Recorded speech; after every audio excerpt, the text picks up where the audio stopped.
ಕರುನಾಡ ಕಿರಣ ನಾಡು ನುಡಿ ಸುದ್ದಿ ಸ್ವಾರಸ್ಯ। সবাইকে নমস্কার জানিয়ে বলছি, প্লিজ দয়া করে কেউ কাউন্টিং এজেন্টরা এবং প্রার্থী ক্যান্ডিডেটরা তারা ভোটিং এলাকা ছেড়ে আসবেন না। স্ট্রং রুমে যেখানে কাউন্টিং হচ্ছে মানে সেন্টারে, সেখান ছেড়ে কেউ আসবেন না। এটা বিজেপির প্ল্যান। প্রথম 2-3 রাউন্ডে আমি কালকে থেকেই বলছি যে ওদেরগুলো আগে দেখাবে, আমাদেরগুলো পরে দেখাবে। এবং অনেক জায়গায় 2-3 রাউন্ড কাউন্টিং করার পরে প্রায় 100টা জায়গায় কাউন্টিং বন্ধ করে রেখে দিয়েছে। এবং কল্যাণীতে ধরা পড়েছে 7টা মেশিন, যেখানে কোনো মিল নেই। এটা টোটাল ফোর্স, পুলিশ সেন্ট্রাল ফোর্সকে দিয়ে চারিদিকে তৃণমূল কংগ্রেসের উপর অত্যাচার করছে, অফিস ভাঙছে, জোর করে দখল করছে।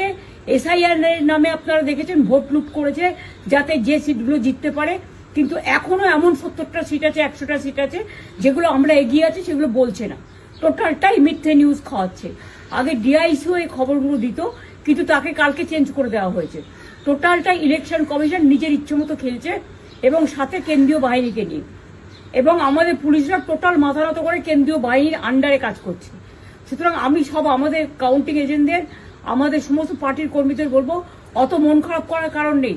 আমি বলেছিলাম সূর্যাস্তের পরে আপনারা জিতবেন।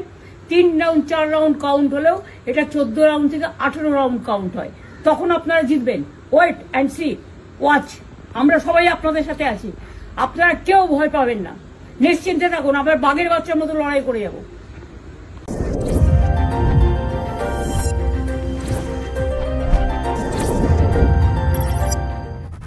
ಕರುನಾಡ ಕಿರಣ ನಾಡು ನುಡಿ ಸುದ್ದಿ ಸ್ವಾರಸ್ಯ।